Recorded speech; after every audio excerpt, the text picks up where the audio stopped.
So hey guys, we're gonna do another Bible study today. I think I love doing these sort of practical ones because when I first came to Christianity, I was really craving practical ways to implement it.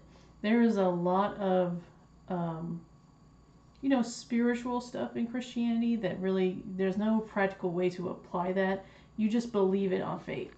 So when I did find things were just like, okay, this is how I practically apply this. This is how I live the life. This is examples, things like that. Then I really hold on to those because I need them. I need them to understand how to live in a Christian way. So I love doing these practical things like this, and this is one of them, the budget. All right. And so the budget can really be, if you're going to use the Bible for your money management, which again, the concept of money management is all throughout the Bible, really of management of everything that we have, but money as well. And so when I'm going through this, you can really put it down into 4 categories, and that's tithing, family, like taking care of them, saving, and giving. All right.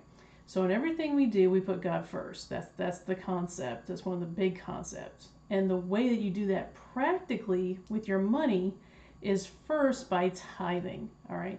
The word tithe means 10%, so that's why it's 10%. Pretty basic, right? So it's all of our increase. So every time we get paid a check, that's an increase. If we sell our house, that's an increase. If we get money for birthdays or Christmas or something, that's an increase. Somebody just gives you money, let's say, as a thank you, that's an increase. So we tithe on all of that, all right? And then the tithing goes to the church, and the church uses it for at least 3 different things: to maintain the church, for a place for the church to meet, then to pay the pastor, because it says in the Bible that he should be paid for his work, and then the third thing is to help people. And usually we start with the members of the church first and then go out to like the homeless, the widows, and the fatherless. So we would say fatherless now, we would say orphans. So that's basically what the money's supposed to be used for. Super simple, right? You can do this with your own tithe money. You don't have to give it to your church first. You can give it to an orphanage you know of. That's what we do. Some of our tithe goes to an orphanage and some of it goes to the church, because I want to make sure it's used for those things, okay? So the next thing we go to is family. Let's see, I don't know if you can see my cursor or not, but it's right under tithe. I did like a basic budget over here to the left, or over here. Nope, over here. I guess it would be the right for you. Where I just did like $1,000, what 10% would look like, what the big bulk of it goes to family, because that has generational reach, and then saving, and then giving. Okay, so down to family. Family is after God. In 1 Timothy 5:8, we see an instruction that says, "But if anyone does not provide for his relatives, and especially the members of his household, he has denied the faith and is worse than an unbeliever." So this is not just like you and your kids and your husband and wife, basically. It's not just that. You have to be a secondary provider for like your brother and his family, for your parents, for your like that. So it's relatives, so your family, your whole family. So just think about that. You're supposed to be ready and on call to care for your family. And that's a heavy saying. That's a heavy thing to do. It means you have to be really, really thoughtful and, oh man, what is that word I'm trying to think of? But you have to say, this money is for family. And so if you make a lot of money, that's great. It makes it easy to care for your extended family, right? So that's a very heavy saying also, because it says that you're worse than somebody who doesn't believe in God, worse than a fool, worse than somebody who deserves hell. You deserve worse than hell if you're not going to take care of your family. So God's really serious about that one. And so it becomes easier to understand what you're supposed to do with your money when you read something like that. That severity is only mentioned when it comes to caring for family. So caring for a family can be like a rent, mortgage, food, gas, electricity, clothes, shoes, just whatever it is they need, right? And then also fun, because we have to be able to relax, or we make bad choices consistently.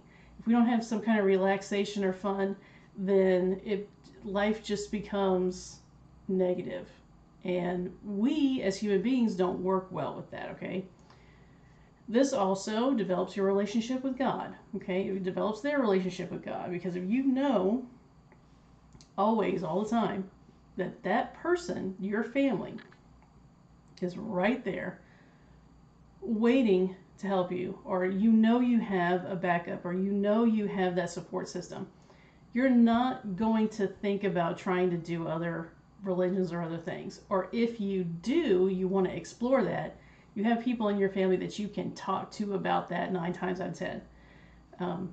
So this is a huge thing, and that's why most of our money goes there. So then the next thing is saving. So in the Bible, it talks about saving mainly by referencing consequences if you don't do it, right? So the borrower is slave to the lender. You're stupid if you don't set something aside. And then also, this savings is also how we look forward into the future. And this kind of ties into the family, where it says that you leave money, or inheritance, basically not money, but an inheritance for your children's children. Okay, so this is family savings kind of tying in together. But that's how we think ahead into the future. We think at least 2 generations. So one would be your kid, your grandkid is the second one. So we're thinking at least 2 generations ahead with our wealth. All right, and so that is your family's future. That also, again, develops your relationship with God, because you are thinking about the future. You're thinking about what He wants you to do with it. You're thinking about how people will be affected by it, etc. Now, giving is something kind of different. Giving is really just about you and God. You're going to give based on how God blesses you, right? And He says all the time who you're supposed to give it to: the poor, the widow, the fatherless. Okay, those 3 things are referenced a bunch. So in your giving, those 3 for certain should be getting something. You should be supporting them in some way. The Bible also says, Jesus said, that if someone asks you for money, hey, can I borrow this? Just give it to them. If someone says, give me your coat, give them your undercoat as well. If someone says, walk with me this long, you walk with him longer. Okay, so this idea of giving is not just money, but it's time, it's the things you have, stuff like that. And we are supposed to be a giving people. Now this can also be hard if you don't have a lot, but in your budget there should be a line item for giving. All right, there should be something like that where you can just give this money away and it doesn't hurt your family. It's not going to, it's not going to do something to your budget if you give this money away.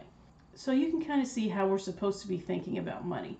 Money is for using and for saving for use later. Okay, so it's for using.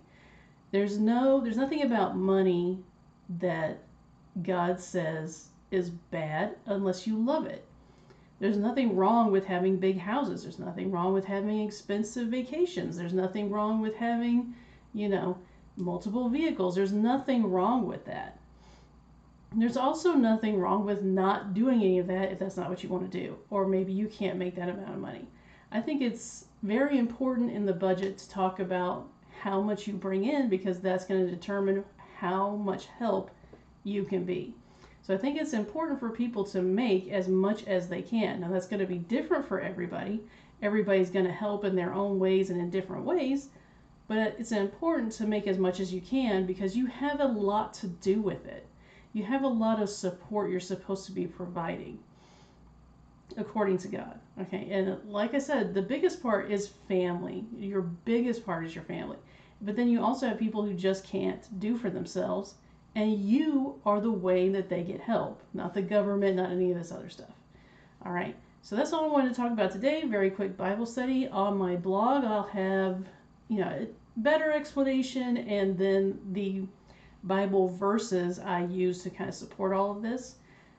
Just remember, guys, applying things from the Bible can be easy if you study your Bible. So get into your Bible, read the Word, read what God has to say. Don't just trust what I say. Read it for yourself, okay? And remember to pray also and get into church. And I'll see you in the next one, guys. Bye.